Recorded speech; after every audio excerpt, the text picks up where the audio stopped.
Yo guys, what's up? It's your boy, the Geeky Gangster here, coming guys today with another video. In today's video, I sort of wanted to talk about some of the character development traits that happen after your first heartbreak, because everybody says that it's sort of like this rite of passage into becoming a man, going through your first heartbreak.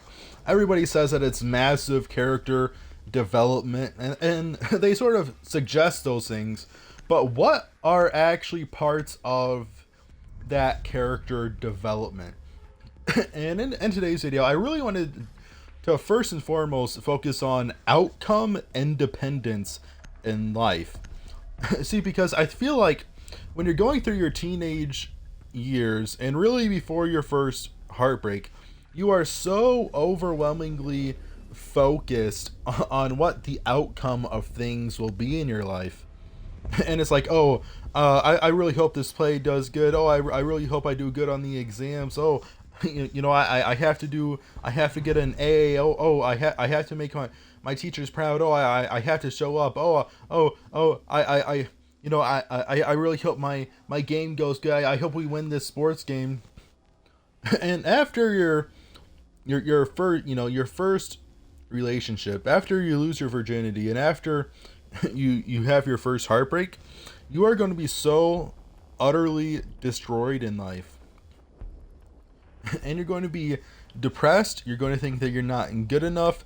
You're going to be destroyed on a sexual level for a while, to where you can't even like jerk off, you can't even get horny anymore, you can't even get a boner for a solid while after a breakup. And so you're very depressed. You think you're not good enough at anything. You think life is not going to move on without that person. You think that you'll never love another woman or another man in the same way. And you think all of these sort of things, right? But then, like a few weeks later, you sort of, you can physically see that life is moving on without that person. And it's sort of like that TikTok, you said you couldn't live without them, now look at you living, you know? And that's a sound on TikTok. I don't know if you guys have seen it. But it's very true though. Like you'll be depressed and you think that you can't live without that person. You'll never be loved again. You'll never love another person the same way again. And then like a month later, you find yourself becoming happier, and you find things in your life coming back to you from when you were originally single, things you enjoyed doing by yourself, coming back to you, coming back into your life. For me, a big part of that was going to the movie theater for the first time by myself last night after the breakup. Because I went to the movie theaters like by myself like all the time, and I really loved movies. I watched 150 plus movies last year, and I've been like sort of like missing out on that and slacking on that this year, which is okay necessarily. I'm not too upset about missing out on that many.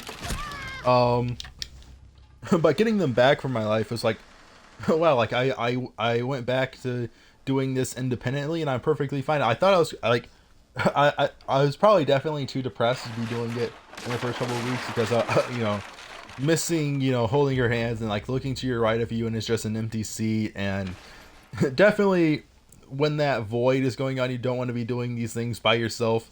And probably in the first 2 weeks, I feel like it's okay to be bedrotted. But when you see yourself move on in life after your first heartbreak, you will realize that no matter what the outcome of any sort of thing is for the rest of your life will keep on moving on, and the worlds will keep on spinning. It will become day again, and then night, and then day, and then night, and then day, and then night, and then day, and then night.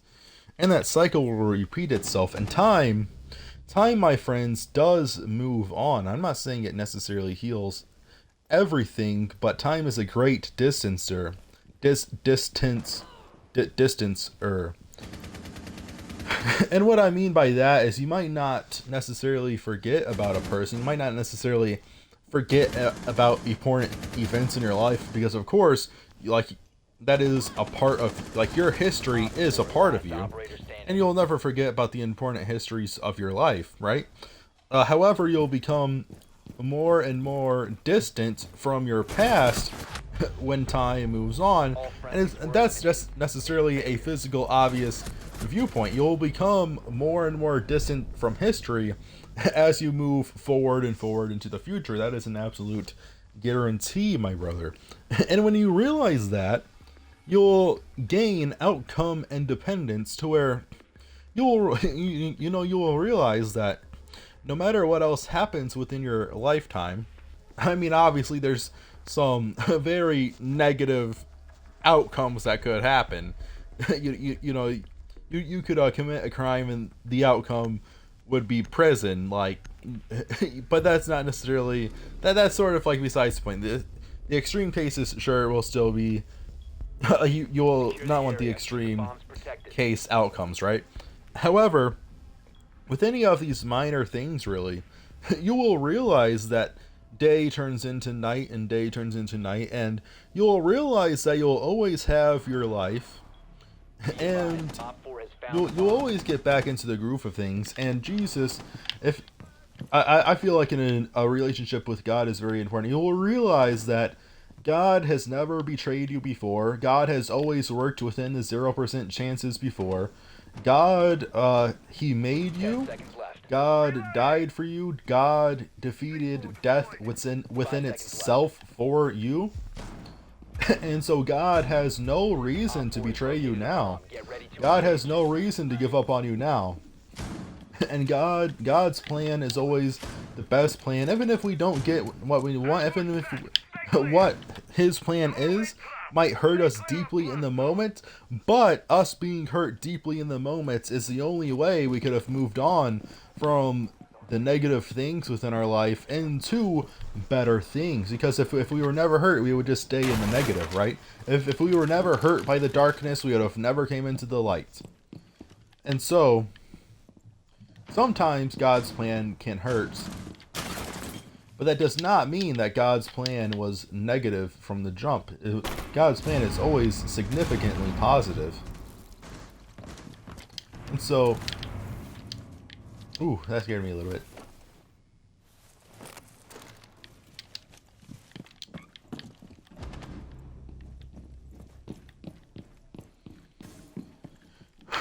But like I said, you'll realize bad things happen in your life, and then your life moves on after a couple of weeks. And so you stop having so much anxiety over the outcomes of your life.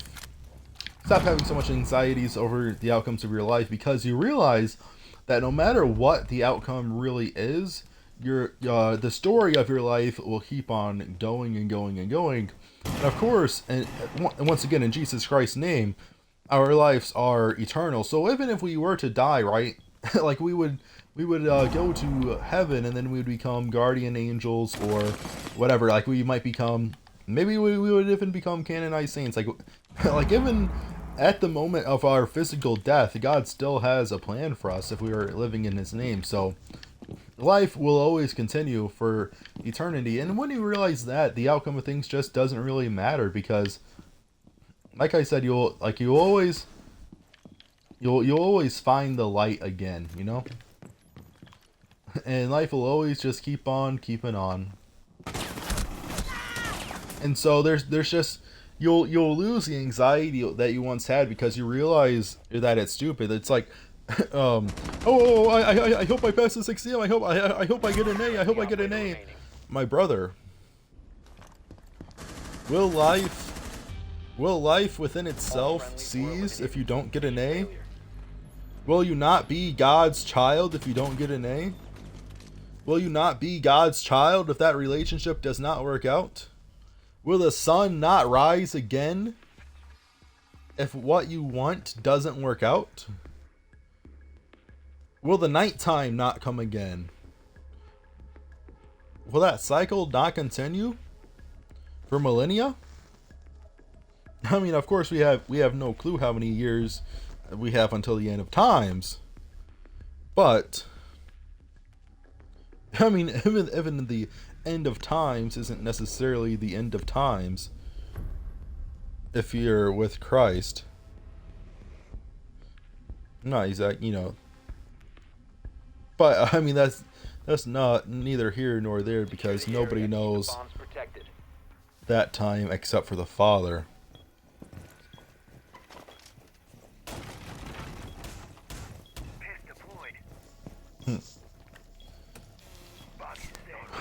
But the point is, you know, you fail these exams, right? You're on a sports team and your sports team does shitty, right? Did you not? If your sports team loses, did you not show up? Did you not have a team in that moment? Did you not have a great time with your team? Was all of that practice truly wasted? Did you not grow? Did you not become better? Do you not enjoy that history? Looking back on it, will you not be fond of these memories of which you have made because you lost the game? Have you learned nothing because you've lost, or did you still learn all of the skills of which you have learned throughout the season?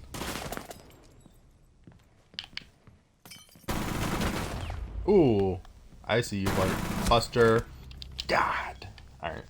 I really need to stop using God's name in vain. I've been feeling very guilty over that sin.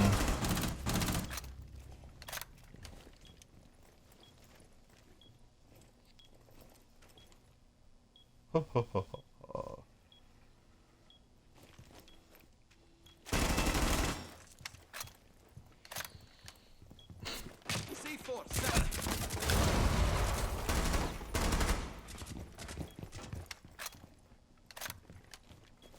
You'll hear a lot of guys complain like, "Oh, she made me nonchalant. She forced me into a nonchalant,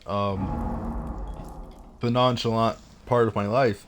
But it's really a great thing that you're not going to be bringing all of that anxiety and bearing down your next partner with all of that anxiety that you had in your first relationship, because once you realize that life will move on, then you have a significantly less anxieties and worries. One friendly remaining.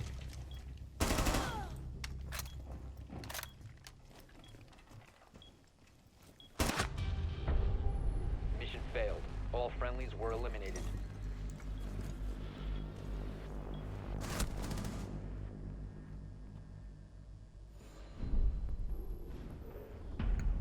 And you will end up taking a lot less disrespect towards your name once you gain outcome independence. You'll start taking significantly less disrespect towards your name, because once you realize life goes on, when you're in this stage of very much caring about the outcome of small things in life, you will become anybody's bitch. Anybody can do anything to you because you'll be so worried about pleasing. You know, you need to get an A at everything, God forbid, and so people would be talking down on you. People will put you in disrespectful situations. People will completely disregard you, and in this first stage of your life, when you have outcome dependence, you'll be like, okay, yes ma'am, yes ma'am, yes ma'am. Your drone has Because you're so worried about failing because you think life isn't going to go on. And so you just sit there and take disrespect and disregarding, and people putting you in small positions, not even caring about your manhood, not even caring about your personhood at all, just a complete disregard for you as a person. You won't take that ever again in your life because you realize that life would move on without the outcome of that thing, and so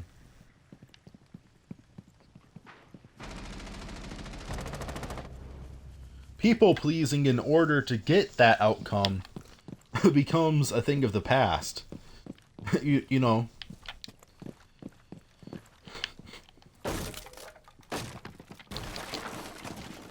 Once you stop caring whether or not your sports team wins or loses, you really don't care if your coach screams at you or not. You're not going to cry if your coach criticizes you. Really.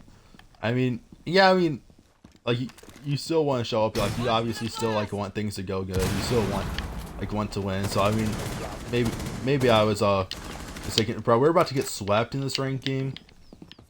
Oh well, the outcome of this ranked game doesn't affect me. Am I right, guys?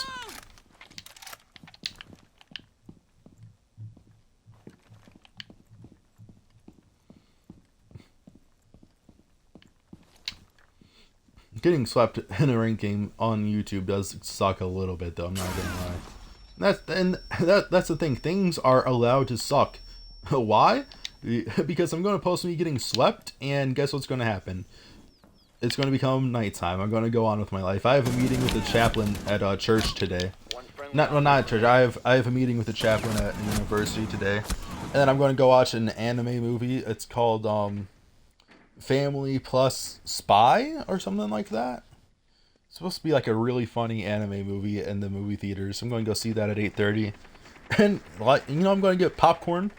I'm going to get a drink.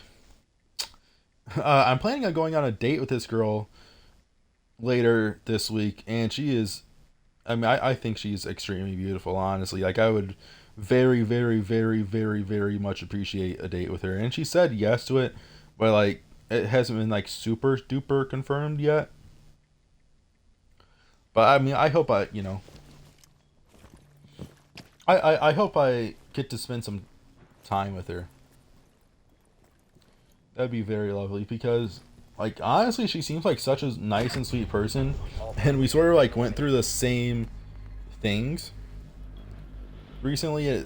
We have like a very, very odd timeline together, and we just sort of came back into each other's lives, and we just went through the exact same thing as each other. And I don't know, she just seems very, like, a very lovely person, honestly, and I think she's like very gorgeous, honestly. Like I love her hair, like I love her eyes a lot, so that would be nice. But like, if that doesn't happen, like if she doesn't want to date with me, what am I gonna do? Oh dude, that would honestly suck. It would suck a lot. I'm not gonna lie to you guys. I'm not trying to cap, but I would find I would find a girl that does want to date with me, brother.